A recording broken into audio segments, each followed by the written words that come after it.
안녕하세요. 썰이 내린다는 소식도 있고 한 지역만을 심을 밭도 만들어야 되기 때문에 텃밭 도둑 하나를 정리를 했습니다. 이 밭에는 토란이 자라고 생강도 자라고 바왕 다약도 자라고 있었는데요. 오늘은 먼저 토란 수확 영상을 보여드리겠습니다. 땅속에 있는 아이들 캘 때 필요한 삼총사입니다. 일반 호미와 고구마 호미, 그리고 가위입니다. 가위로 줄기나 뿌리를 정리하고 호미로는 대충 흙을 파내지요. 그리고 고구마 호미를 깊게 넣어 캐면 되는데요.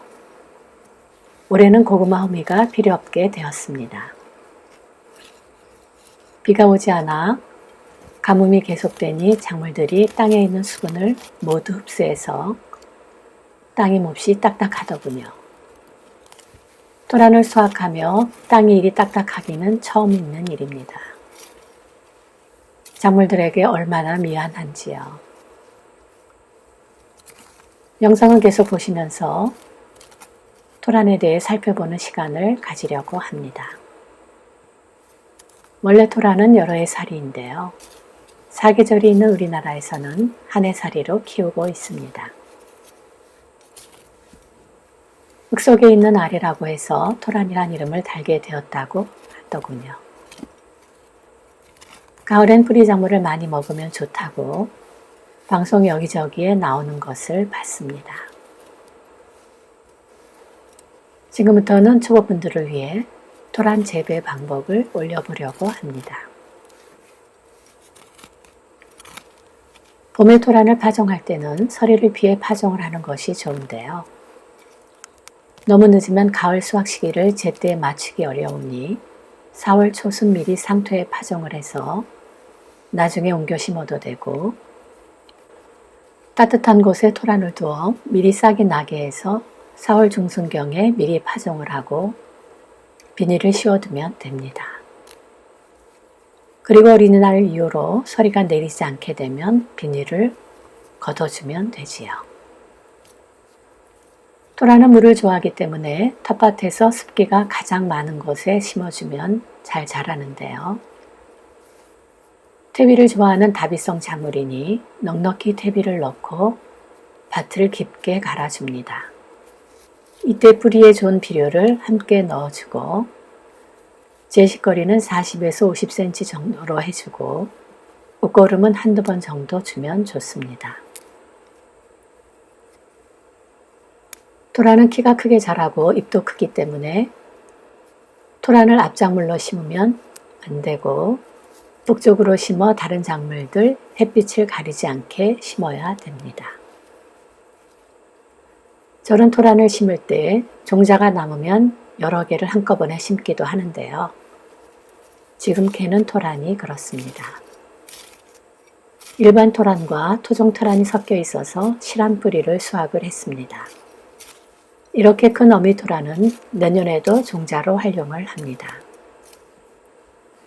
그리고 작은 어미 토란을 부루턱이라고 하는데요. 친정어머니는 데비지 토란이라고 부르시며 더 맛이 좋다고 쪄주곤 하셨지요.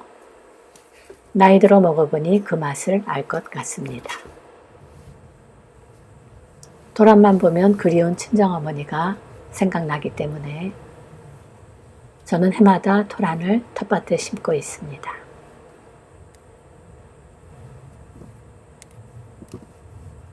하나에서 수확한 토란 양이 꽤 됩니다. 물론 이렇게 양이 많은 건 드물지요. 다시 옷걸음으로 돌아왔습니다. 토란 옷걸음 줄 때가 되면 모기가 하도 극성이라 저는 거의 한 번만 주게 되더군요. 밑거름이 충분하면 한 번으로도 실한 토란을 수확할 수 있습니다. 연작은 피하는 것이 좋은데 저는 같은 밭에 몇 년을 계속 재배하고 있습니다. 대신 산에서 부엽토를 가져다가 흙에 섞어주고 있지요. 만일 텃밭이 넉넉하지 못한 분이라면 토란 사이에 상추를 심어 혼작을 하셔도 좋습니다.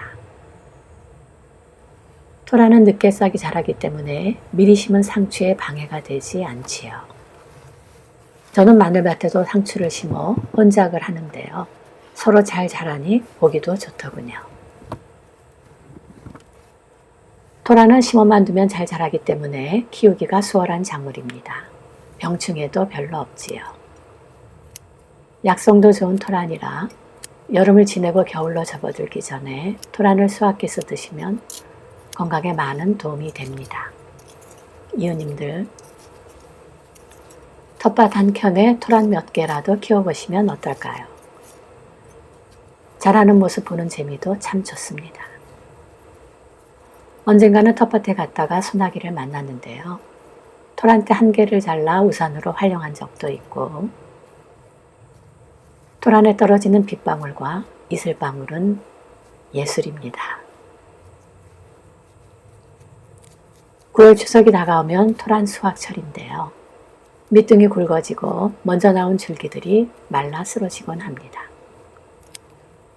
이때쯤 토란대를 잘라 수확을 해서 가을 볕에 말리면 깨끗하게 말려집니다. 파란 하늘 아래 토란대 말리는 그림도 참 정겹습니다. 지금 캐고 있는 토란은 뿌리 좀 실해지라고 토란대를 모두 잘라 두었습니다. 서리 소식이 있어서 캐고 있는데요. 토란을 많이 심으셨다면 캐서 두고 먹는 것보다는 밭에 두고 쓸 양만 캐오는 것이 좋으니 영하로 떨어지기 전까지는 밭에 그대로 두고 비닐 멀칭이라도 해두면 좋습니다. 저는 생강대를 씌워주었습니다. 토란 밑에 있는 뿌리는 모두 제거하고 전잎도 모두 정리를 해줍니다. 종자보관은 땅을 캐고 땅속에 묻으면 좋지만 여성들이 하기엔 쉽지 않지요. 양이 그리 많지 않다면 박스에 그냥 보관을 해도 되지만 많이 마르더군요. 그래서 올해는 생강처럼 스티로폴 박스에 흙을 채워 보관을 해보려고 합니다. 오늘 캔 토란은 토종 토란이 더 많아 양이 그리 많지가 않더군요. 내년에는 일반 토란만 재배하고 싶지만 막상 심을 때가 되면 자주색 토란 자라는 모습도 보고 싶어서 두 가지를 다 파종하게 되더군요. 토란은 칼륨 성분이 많이 들어있기 때문에 고혈압 예방에 좋고 섬유질이 풍부해서 변비와 대장암 예방에도 좋습니다. 토란의 미끈거리는 성분은 마에 들어있는 뮤신이라는 성분인데요. 위와 장의 점막을 보호하고 소화기관에 좋다고 하니 토란과 친하게 지내셔서 건강한 삶을 영위하시길 바랍니다. 이웃님들, 토란에 대한 이야기는 여기에서 마무리하려고 합니다. 점점 날씨가 추워지고 있습니다. 체온 관리 잘 하셔서 감기 걸리지 않도록 조심하시길 바랍니다. 건강하게 지내세요.